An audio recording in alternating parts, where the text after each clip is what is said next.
Hey everybody, welcome to Hear Us Out. I am Patrick. And I'm Paul. How's it going? Pretty good, my friend. We're not supposed to start videos apparently with and what we're going to do tonight. But what we're going to do tonight, Paul, I'm going to break the YouTube rules. We're going to take movies that are standalones. Some of them you'd think, maybe that could have a sequel. We're going to go a hell of a lot further than that. We're going to bring up 5 movies, possibly if we have time, maybe 4, that I think, and Paul, you think, and we're both going to argue this out in front of everybody else, could Mhm. actually have cinematic universes. Cinematic universes are all over the place. Marvel invented I think they believe they call it like a money printing machine that Yeah, became the MCU. DC did something different and still made money. Sorry, that's a last jab at the DCEU before it's completely gone. But yeah, you've that's got the cinematic universes all over the place. the nail in the coffin, the Yeah, joke in the coffin. I don't know. per Uh, old DC. But you know what we've got? We've got an opportunity to be optimistic. So that's what we're going to be. Anybody out there watching live or even later on in the comments, as we're going along, if what we're talking about is something that you have ideas on or that you dig and be like, yeah, I'd really like to see that, or they could go this way or that way, let your mind go crazy, let your mind go free, because Hollywood's probably not going to do these. A couple of our choices are, I'm not going to say wacky, eccentric, Paul, eccentric. Eccentric makes eccentric. us sound rich. It does, yes. Poor people like us are wacky, eccentric. There you go. Hey, we're moving up in the world. Eccentric filmmakers. I, don't say billionaires. It's never going to happen. So, Paul, I'm gonna pull up one. How should I put this? One of the greatest horror movies in the history of time, in my opinion. And I don't even That's know if I'd call it horror. I would say horror, like horror parody, horror Yeah, parody. horror comedy stuff. It's great. Cabin in the Woods. Cabin in the Woods is Yep. what's appearing on your screen, folks. Um, I will give a very anybody who hasn't seen it. By the way, spoilers for anything that we bring up. We're probably going to have to tell you what happens in the movie. So just know that if we bring up a movie, you're going to have a few seconds to just move on or pause us or whatever or skip ahead. But Cabin in the Woods, Paul, it's about a bunch of people that go to a cabin in the woods. Um, Yep. a bunch of very stereotypical young people from a lot of Hollywood tropes go to a stereotypical cabin in the woods, go to a basement and find a whole load of trinkets and things that have been used in across the horror genre to summon problems. And sure enough, problems are summoned. And there's lots and lots and lots of different types of stuff that can kill you. But the big twist, Paul, and this is why I love the movie, as I have the note here, the bunch of office pricks. Um, it's the back office people. So, Paul, try and explain Cabin in the Woods in relation to what I've just said as to what makes this film special and why would a cinematic universe work for it. Yeah, so there's a kind of two angles for me. So Cabin Ones, yeah, it's essentially that there's an organization essentially kind of forcing these kind of happenings, which goes um because of something, because of a certain thing. But the facility in which they do Cabin in the Woods, the film, there are several other facilities actually around the world. There's ones in like Buenos Aires, Stockholm, which is Madrid, Japan, and stuff like that. You could do stories about those facilities, the rituals that they have to do in those places, like different back office people, different stories, different stuff like that. So you'd be able to essentially have different stories and different kind of cultural references, kind of in those other facilities. But the other thing I was thinking, Patrick, is yeah, Cabin in the Woods, as you said, the basement that you were talking about, Yes. filled with trinkets from all walks of slasher, monster horror kind of things. There has to be someone who goes out and gets these things. There you go. So you could do a funny, movie or series or something on the people who have to go out and procure these paranormal like devices or trinkets or monsters and stuff like that, and then which just follow them. So yeah, that's the thing. You could follow the facilities, and then you could follow like people within the organization who have to do unique kind of things. So, and then also you could also follow more people doing the ritual and choosing different things. And that's the thing. There's scope here. The reason we're picking these movies is, okay, like I said at the start, you may look at it and go, oh yeah, I could see a sequel. Some of the movies won't mention even tee themselves up for a sequel. But the difference between a sequel and a cinematic universe is that you can go off in different directions and follow different people or do different things. I think Cabin in the Woods, simply covered by the other sites, like you mentioned, Paul, showing how they have come to pass, what the different style and different things that scare people in different cultures are, what the differences of how they set it up and how they do it. There's enough movie there, there's enough storytelling there. But like you've also pointed out, how do you go and collect the artifacts and the scary creatures? How do you get yourself in a position to get like Mr. Sawface, as I'm going to call him, the Hellraiser clone? How are you going to end up doing all of these things? But more than that, if you want to build a cinematic universe, there has to be an organization above each of the sites. So you can start following the corporate level, you can start following the people who work at the lower level, and also how do you choose your victims? There's so much stuff that can be lighthearted or scarier or keep going in this mixed kind of horror. I'm not going to call it a horror comedy. Is that disrespectful to the movie? Lighthearted horror? No. I'd say horror parody kind of thing. Horror parody is probably the easiest. The also interesting thing is that each of the sites actually like kind of do their own different kind of ways. Stockholm seems to be a natural disaster ritual, which is like, how do you do a natural disaster on the scale that you probably need? Buenos Aires seems to be some kind of monster. It seems to be some kind of like big, like giant monster. Madrid also seems to be some kind of natural disaster. I'm not sure with them. Japan seems to be ghosts. Yeah, and can we talk about how Japan fails just for a moment? Because again, this is like full of spoilers. Perfect record. Yeah, perfect record. The idea that it's such for and for me, dumb Westerner, I completely get the horror reference straight away. You know, creepy, spooky thing. Also, Japanese school kids being terrorized by this thing. But the fact that they beat it with, by holding hands and singing songs and using love in the world as the working out that that's how they beat their fears, I was just like, yes, I really do want to see all of the permutations and combinations between monsters, how they're triggered, how they attack. I want to know more about mermen. I really do. Yeah. And I really want to see how they're defeated. And there's no other way to say it. You're supposed to hate the office pricks, as I'm calling them, but they're hilarious. It is so entertaining, and the fact that they're so jaded about people's deaths, yet they know they're doing it for a higher purpose. There's so much fun to be had there too. Yeah, it's very indicative of like it was a an honorary, like it was very like an honorable kind of position to be a sacrifice, and then essentially it's just become an absolute kind of like business kind of thing where like like you could definitely do an office you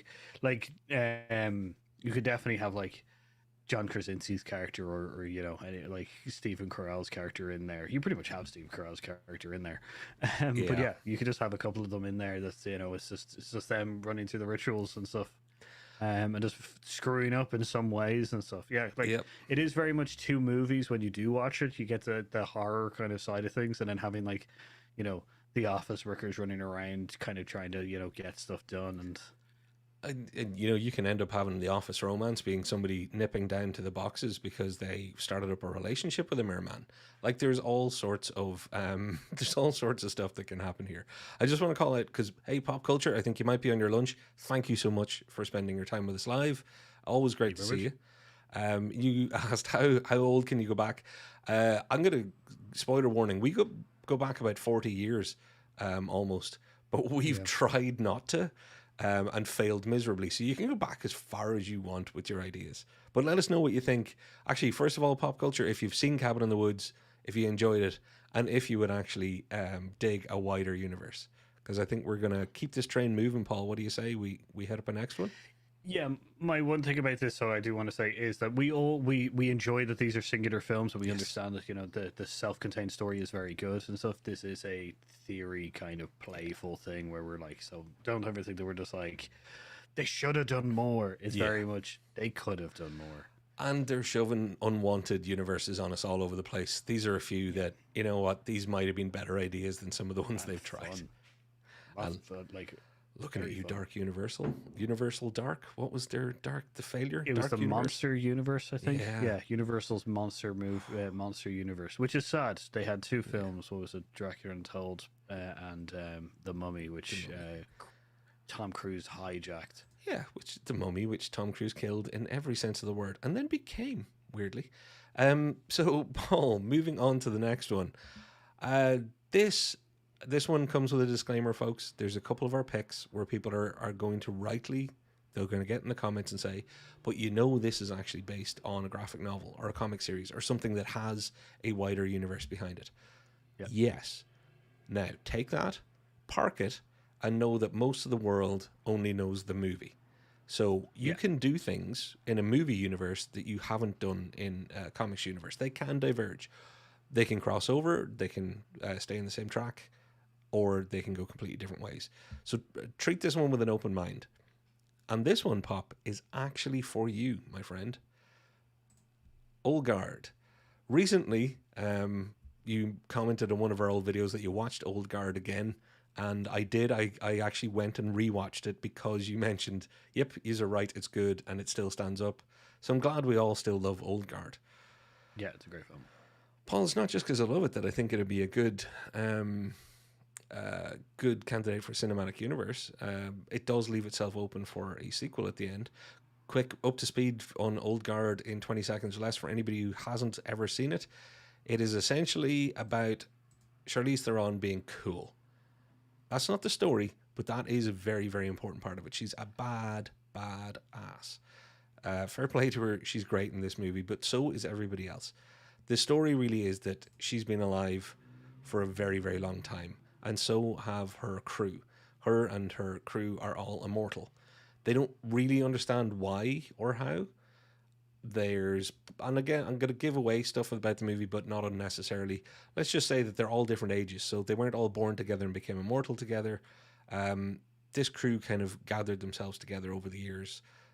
Somebody has grabbed one of them because they're now going to try and work out the secret to immortality and sell it as pharma, because big pharma loves big ideas, which we all know. And this is essentially the story of that. But there is one other element that's mentioned in it all. They're trying to do good. This is a crew of people who are trying to do a little good with this almost eternity that they're given. They're not immortal forever, but they don't know when the immortality will stop. Why is that interesting? Because one of their members was put in a big metal box and thrown to the bottom of the ocean years and years ago. Spoiler warning, film ends, that person is now back and may have a few issues and possibly has some mental stability issues after drowning every few minutes underwater for 500 years. That'll mess you up. Yeah, But they might have some grievances with yeah, some people. so there might be some internal tensions in the immortal crew. But very importantly, Paul, why would you make a cinematic universe out of that? That sounds like it's just one repeating story. Oh yeah, these immortals do good. No, there is scope for it to go anywhere, because if they're doing good and the person that's realized that they're doing good and has traced them back through history, their good acts led to bigger significant happenings in history. So you save somebody and that turns out to be the person that cured polio. They saved somebody else and it turns out to be somebody who invented the CD player, whatever it might be. There is a lot of story about, okay, we know the good immortals. You could also have bad immortals, people who are doing the exact opposite. You can definitely go in a lot of directions as to, is this a balance of power that the universe is trying to strike? Are these instruments of a higher power trying to even playing fields? All of that kind of stuff. It just goes and goes and goes. But because it's dealing with immortality, not in the way that a vampire movie deals with it, Yeah. they know it's going to come to an end at some point, and they don't know when or why. But some of them long for it, like long for their immortality to end, and don't know if they'll be able to make. Could they have 10,000 years or 1,000 years? That's a big difference mentally. There's all sorts of stuff to unpack in this one. Like you can even do the history of the current immortals. There's plenty there that you could work on. As you said, you could even have evil immortals trying to balance the scales back in the other way. You could have essentially like you can have several stories about them chancing saving someone, and it turns out that that person is very important within history, and them exploring that kind of storyline of why is it that that they're immortal, and why is it that every time they save someone, that person is actually specifically going to do something good in the world, plenty there. And you can go in directions that ignore essentially the source material as well, so you can break away from the source material a little bit more, kind of thing, which would be even better as long as you do it, as long as it's done right and stuff like that. That universe should be really, really fun for other people, for the people who are fans of the story of the absolutely comics. And you can bring it into every direction of what type of way people react to being immortal. Some will try and benefit and profit from it, not just from a good and evil, but there's a lot of ambiguity in between, and there's a lot of spin-off to be told here. There's a lot of side conversation, side investigation or character studies. But Pop Culture's actually said that IMDb says Old Guard sequels in the works. There's a whole load of stuff that says it has a sequel in the works, including one other movie that didn't make this list, by the way, was on both our lists, but we removed it. That's Edge of Tomorrow, which as recently as earlier this week, there was more talk of, will the sequel that they've been planning for the last 9 years ever come to pass? Yeah. And now again, it's looking like it will, but not possibly in our lifetime. So yeah, lots of sequels planned, but this is one I'd really like them to go for. But you also mentioned Pop Culture that wouldn't mind a prequel. I wouldn't mind a bunch of prequels. You could do an origin story for this whole crew and how they meet. And that's where you can start adding in some hints to your wider universe. And by the time you get to modern day, you've already set up a lot of the rest of your storytelling around the universe. Civil War setting might be cool. A lot of the settings that they very briefly showed in flashback, oh yeah, I'm down for it. Oh yeah, dude. Just the Crusader and the Holy Land witches guys, they're great. Yeah, I just have a whole thing about how they meet, and fall in love and stuff like that. That'd be great. Yeah. But Pop Culture says you got to be careful about going down the Highlander route, and it's just like, yeah, you do, but shouldn't we just redo that? We just redo that in the Old Guard. We'll rebuild it. It'll be better. It'll be better than what was done before. Crossover universe TV show. You could do that as well. You could have a Highlander showing up, splitting one of their, severing head from body, and realizing that nothing came out. Shaking them like, where's my magic spirit stuff? There can be only one, but this one seems to be empty. Crossover universes. Paul. Sorry, go over it. I was going to say that I think one of mine, I just got the idea of possibly a crossover with this one. So. Well, I'm very conscious that we mightn't get through the next one in time, so how about we take a very quick ad break? What do you say? Yeah, let's do that. All right, we will see you on the other side. We'll be back with you in about 30 seconds after this very interesting advertisement. See you soon. Before there was Stranger Things. Before there was Chris Pine. There was Homebrew Quest. Hang on, that doesn't make any sense. Let me start again. YouTube is great for watching Hear Us Out, but what if you'd like a bit of D&D in your life? Homebrew Quest are a bunch of brilliantly creative Irish folks playing a homebrew Dungeons & Dragons campaign inspired by Irish mythology. But even more inspired by the brews they're drink in each episode. Ireland's supposed to be the land of saints and scholars, but it's also got drinkers and YouTubers, one of which might look a tad familiar. So get yourself over to Homebrew Quest and join the adventure. Links in the description down below, or search term Homebrew Quest. Tell them Hear Us Out sent you.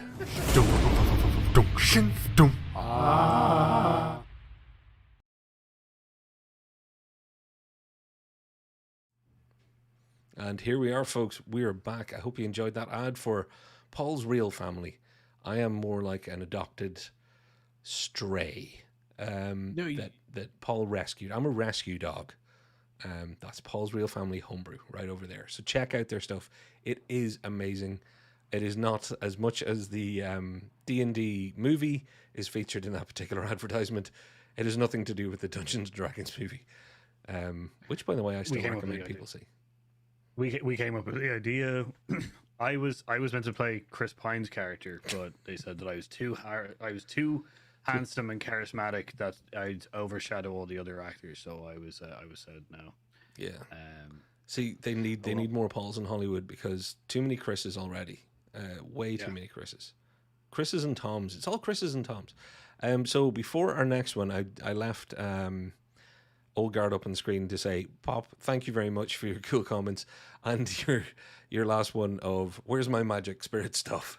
Well, yeah, I have this mental image of a large Scot shaking Charlize Theron to see if something's going to come out and make them quicken. I believe it was the quickening. I'm getting my Highlander references all wrong, possibly. So, Paul, next up, this one for anybody who's seen it may be a tough sell. This one, for anybody who hasn't seen it, may be an even tougher sell. I think this is one of the all-time sci-fi classics, by the way. We never talked about it on the channel before. It's Contact. I think I have, but I've done it in such a really bad way, and it wasn't like part of it. I think it was just a thread that I was just like Contact, and you went, what? And I was like Contact, and I think it was a bananas kind of like way of doing it. But yeah. Nice. I think this is a great movie. It's a great movie. Well, this movie stands out for a bunch of reasons. It was back. It's kind of predates a lot of our modern computing. Like I was working in computer stuff at this time. Most of all of you out there who are not super old, we're still having fun lives. But to say that it was one of the first times that a lot of people around the world worked out what SETI meant, the search for extraterrestrial life. So it's notable that it put large radar arrays or large satellite arrays on the map from a conversational point of view. It was Carl Sagan's, dream work that he wanted to bring out. But more significantly, you have a young Matthew McConaughey, and I guarantee this is the truth. He keeps his shirt on, like the whole movie if he's standing up. Okay, I think he might be shirtless at one point in bed. But Matthew McConaughey, this is the movie. This is the one you've all been wondering. When does he keep his shirt on?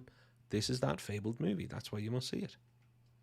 Yeah, it's the only reason you should see it. Matthew McConaughey keeping his clothes on. It's a good movie as well. I also want to say before I'm going to go through the quick explanation for those of you who haven't seen Contact. But when I do, you'll see that Pop Culture says we did get a sequel. It's called Interstellar. Fair play. Good point. Well played, sir. Well played. Contact is the story of a young Jodie Foster who has lost her mother, is very close to her father, is being taught lots of cool things by her father. She's a natural aptitude for math and science, and is using ham radio to listen in and contact people from all over the United States, and loves the idea of reaching out to people via wireless communicative means. It leads her into a scientific study area where she wants to essentially listen to the universe. But we all know, because we know her backstory, part of that is because she also lost her father at a young age, and she really is a huge person of science. She's not a person of faith at all. She's massively a person of science, but deep down she has this yearning to reach out and find or contact her lost parents. So there's a nice interplay of that. But on top of that, you then get the fact that, well, wouldn't you know, it's a movie, so she does pick up a signal. She picks up a signal that isn't just static from outer space. It's a communication.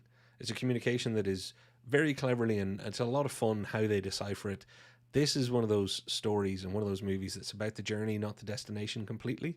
It's really enjoyable as they go through it. They end up getting some instructions to build a machine that they don't really know what it'll do, and Jodie Foster gets to be the one who tries out said machine. And Paul, that is when she has, or doesn't have, or does have, or doesn't have an either interstellar or spiritual experience. Yeah. There is a lot of people who read this movie in different ways, and that's one of the fun things about it, because there is the final death throes of the movie.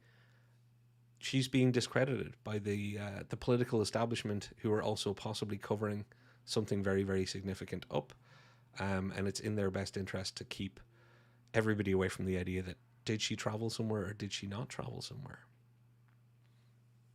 Sci-fi. Yeah, it's got a yeah, it's got a great. It's got the storyline is great because it also, and I know we're not doing a review, but it has connotations with faith, which is science, politics, personal beliefs, personal struggles, willpower, all this, kind of thing. It's a very good rounded kind of sci-fi movie, and it does lend itself to kind of a wider universe. Yeah, and look, I'm a sucker for any movie that is respectful to both science and spirituality at the same time, and because that's it's hard to do and it's rarely done very well, because usually one side is kicking the crap out of the other for no good reason.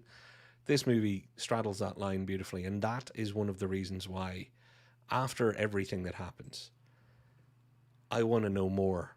And not I just want to know more. I think there's a whole load of directions you can go with your storytelling, because you can go down the route of it didn't happen, or you can go down the route of it did happen, or you can go down the route of what happens without people ever being able to decide.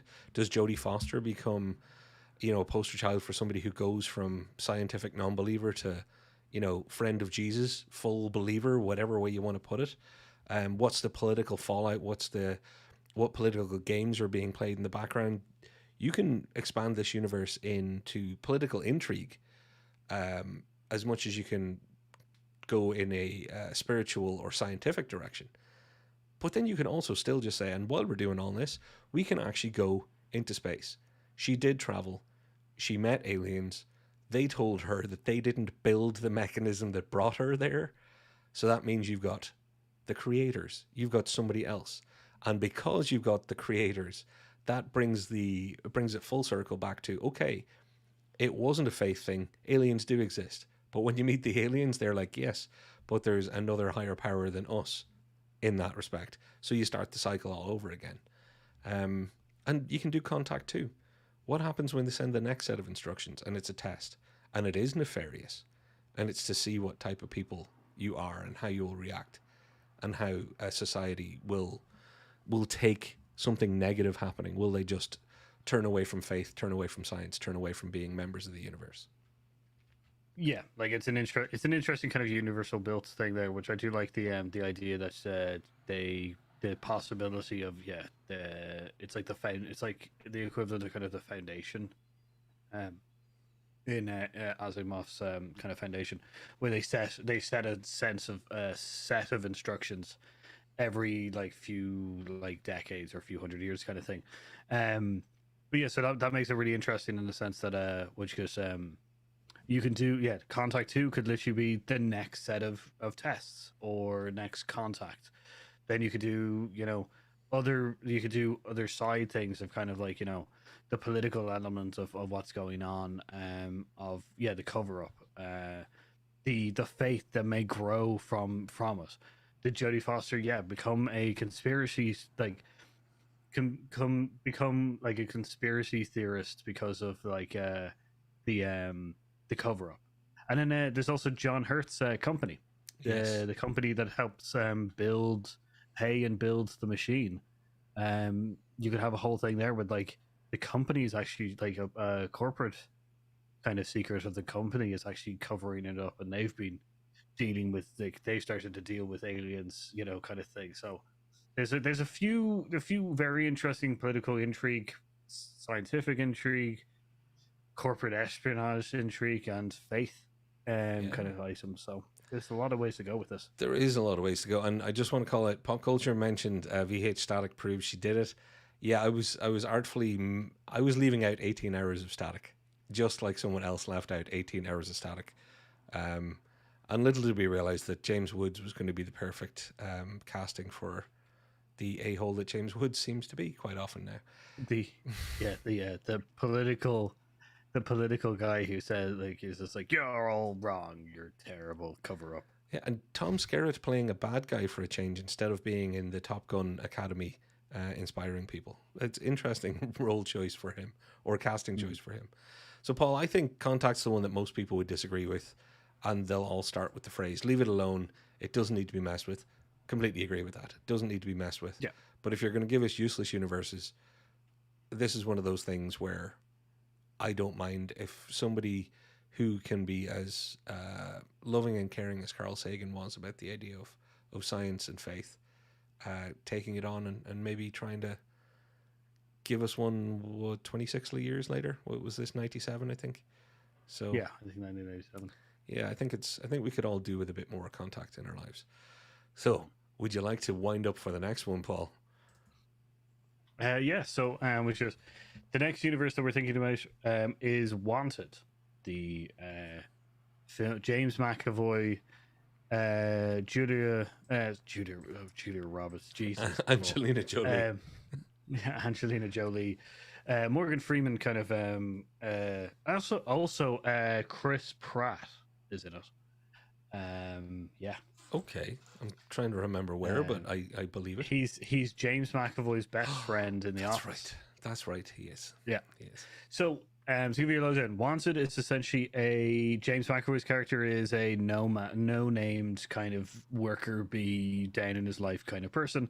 He discovers that he's actually related to a very skilled assassin who's also part of a wider assassin organization that get their orders essentially from a tapestry of destiny. Essentially, it's kind of thing.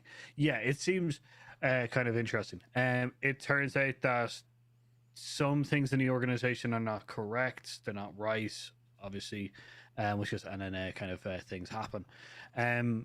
At the end of the story, which is the organization is essentially dismantled by James McAvoy's character, and which goes, you end up with essentially him hunting down at the end, him hunting down essentially some of the members of the organization that he was being brought up in, kind of thing. There's several ways that you could do this. You could do a prequel universe where essentially it goes through the history of the Assassins organization, where they take their orders from the Tapestry of Destiny. I'm calling it the Tapestry of Destiny. This does so. Wanted also does have. It is based on source material already. There is a graphic novel about Wanted. But you can ignore that. Do prequels, stories about the organization's inception, and growth in the way that it is helping. It is once again helping the wheels of time and which goes progress along by assassinating bad people. Very in vogue right now to have people keeping a timeline or a canonical timeline or whatever you've recently seen where people are trying to keep a multiverse into a single verse or not have people pollute timelines and things like that. This idea of the loom of destiny, or what were you calling it? The Tapestry of Destiny. Yeah. Tapestry. The loom of life, the tapestry of destiny. I feel like we're doing prog rock album names now. Yeah. But the idea that it could be rebuilt and it could be, it was being nefariously used in the end, but it was never the one to blame. It was like so many other things. The problem wasn't in the machine; it was in the evil minds of those that were wielding it. So you've got a lot of cool angles there. And Paul, I'm just going to go and make everybody remember the film because I've got the GIF. I've got the GIF of the bullet curving. The Because bullet bending, yeah. bullet, yeah, they'll swing your arm hard enough and you'll be able to spin a bullet, which is absolute horse manure. But what a great little movie and what a great little set of visuals.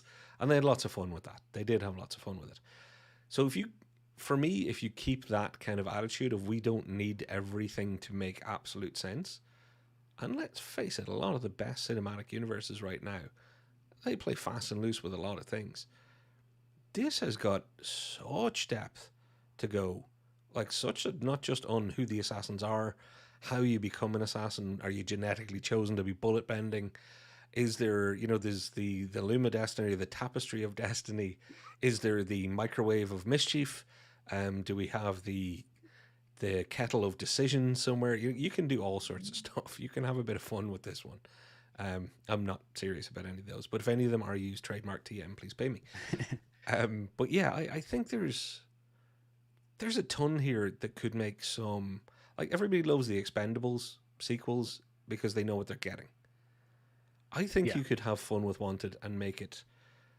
I'm not saying make it John Wick, but you could have a universe somewhere between Expendables and John Wick, and that's where Wanted fits in. Well, yeah, like yeah, you could have the prequel thing, which is associated Rise of the Assassin. Oh yeah, like a sequel sequence, which is James McAvoy rebuilding the organization into what it's meant to be. The only thing is, while we were talking, I had an idea of a group of people who are currently doing good across time. You could do a crossover of Old Guard and Wanted. The old Wanted Guard. I love it. So these people are actually descendants of the immortals, and that's why they're all doing good. They're predestined to do good, but some are immortal, others are given different gifts. This opens it up. You could have not just a double crossover universe, you could have a triple or quadruple, because you can start pulling in all manner of stuff. Well, like the GoBots and the Transformers will meet, Paul. They will, but yeah. So, like, we could also do an episode on crossover universes. I think we might have to. Oh, we'll do a crossover of our famous, which was Fast and the Furious and Star Trek. Yeah. But yeah, no, it's the Wanted universe has a very kind of, like, the Wanted cinematic universe has a very broad kind of which is appeal. Assassins are always kind of in vogue in some ways, which is, and you can definitely have, and James in fairness, James McAvoy is absolutely dreamy. You can definitely have him, Jolie is all right too, Yeah, but she's passed unless you want to go back in time. She's. There's plenty of there that you could go with. You could have an evil organization that's they want to get the loom of destiny or the tapestry of destiny. So what would you come up? Who's your evil organization? Because I have no idea about the source material, so there's probably stuff in there. But if you're guided by the tapestry or the loom of destiny, what is the evil alternate guided by? So one of these is weaving natural fibers of the universe to send coded messages. Would the other people be, I don't know, stretching lycra over bicycle seats or something? I'm wondering what the perfect foil, the perfect opposite would be. I do think that it wouldn't be it wouldn't be threads, I guess. Maybe they have a loom of destiny, but they dye the threads with blood, which before it goes through the loom, so that it becomes evil. And do you know where that blood comes from? From the sacrifices in the Cabin in the Woods universe. That's it. Ewoks live on Endor. You must have quit. Everything's now back together, and the GoBots have beaten Optimus at last. And the way that they're all found together is by Jodie Foster's contact machine. I don't know. That's it. We've still got one more to go to wrap into all 5 of these as well. So I wonder how we'll fit it in, and I've already got an idea. Pop culture, you say, do you think Kingsman movie took over in that space, similar space of storytelling? I can kind of see that. And a Kingsman crossover with Wanted universe isn't the worst idea either.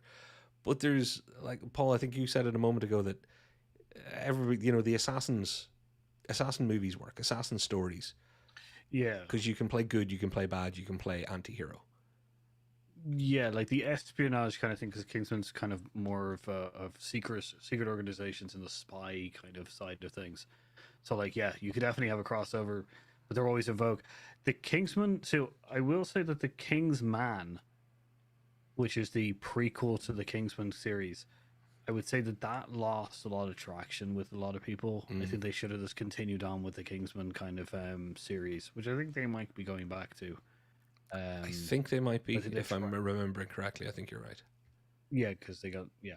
Mm. So, but yeah. So on to the next one, which is Paul, I've got an image of the Last Starfighter poster up on screen right now, but I'm quickly going to replace that image because there's a much more iconic image associated with the Last Starfighter, and it's not that it almost has the perfect logo, which I'm also now showing on screen. No, Paul. No promotion like self promotion.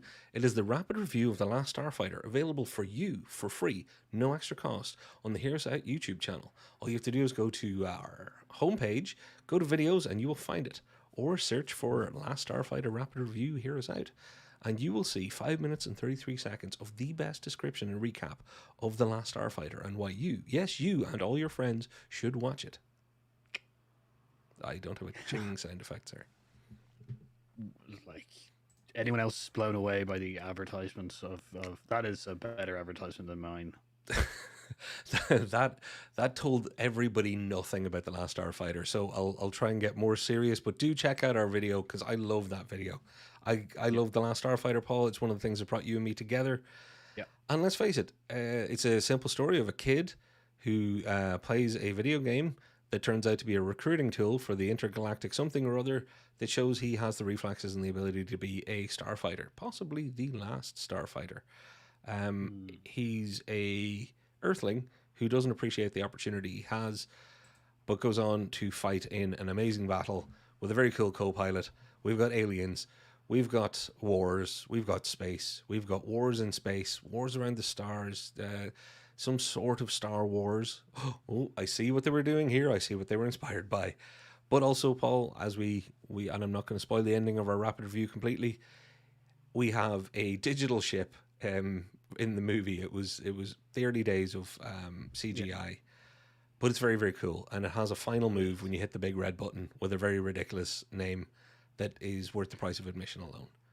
But go for Can I it, say it? say it, say it. Death Blossom. Death Blossom, because they knew kids were going to be watching.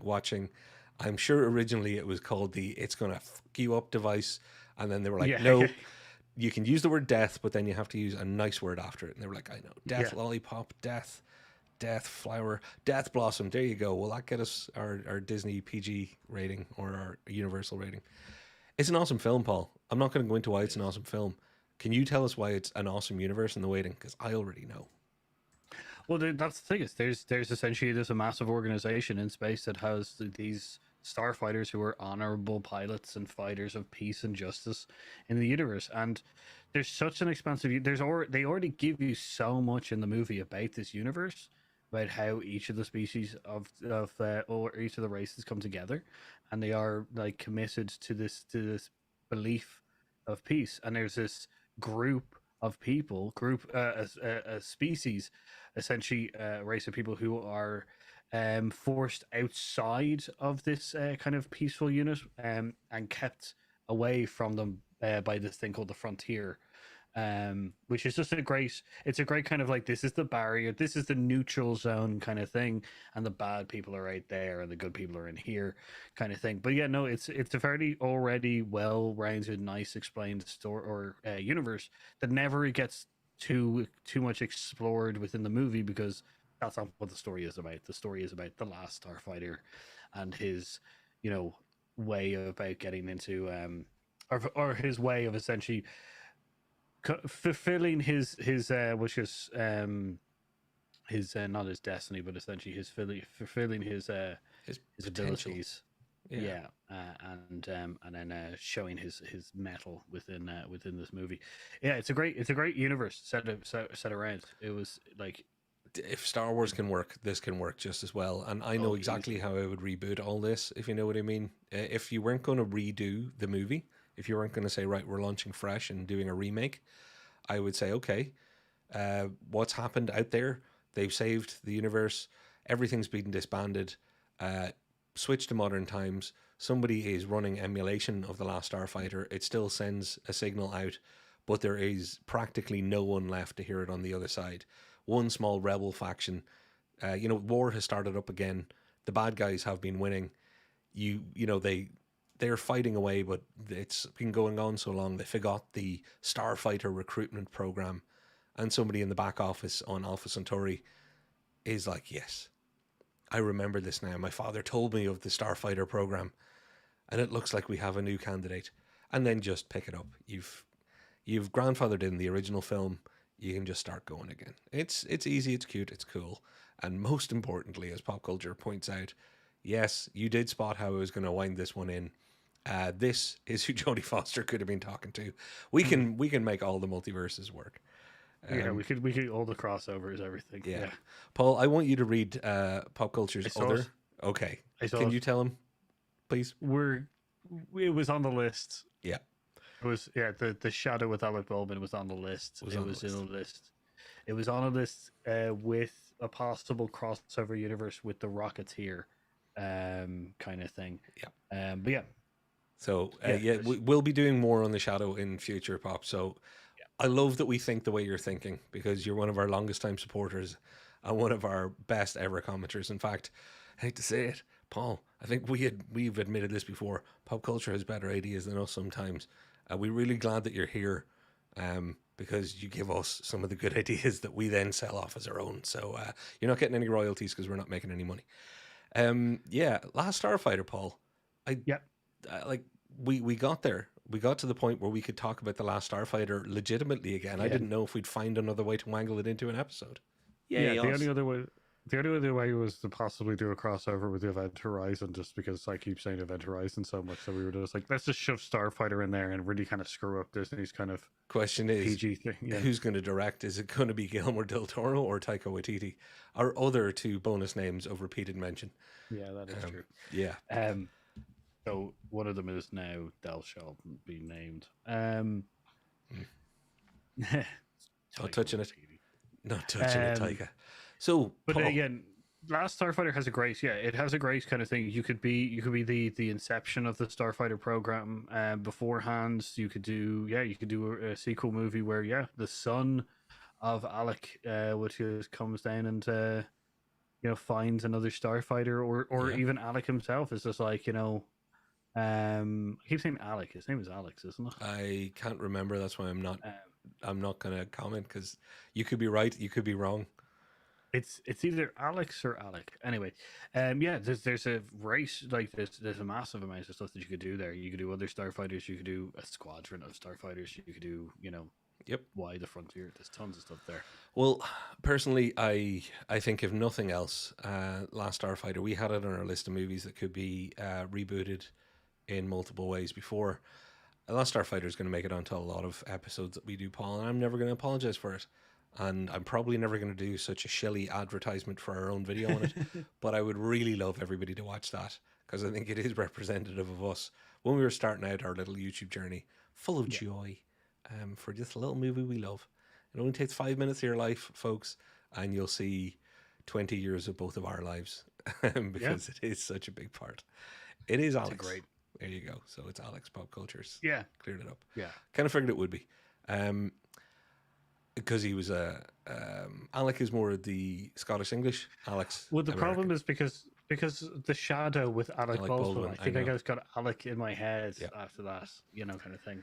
Well, all I know, Paul, is we've made it through 5. We had a list of like 50 of these things that none of you would have accepted, and some of those would have been even more fun to do from a let's see who comments and says that we're absolutely wrong. I think none of these are ever going to happen. We've got to admit that. Yes. But I'm glad that we haven't gone down without one little swing of, hey, everybody, anybody else think that these could or should be done? They might be fun. They probably will. Yeah. Especially since you're doing terrible times with other cinematic universes. Yeah. Thanks for watching. If you want to comment down below, maybe universes that you can think of singular. Our rules were singular movies, that they may have some source material that isn't amazingly widely Widely known. known. Yeah. Yeah, so that's where Old Guard and Wanted were able to come in. We brought that second rule in to make sure that we could still do Old Guard and Wanted. We could see do some because Dread was on our list, which we both love and both would love to see extended universes, but it has quite an extended source material as well. Yeah, that would have been taking the Michael, I believe they say it. So yeah, let us know what do you think in the comments down below. And Paul, do you want to sign off to our intergalactic friends? Oh, Death Blossom! Nice.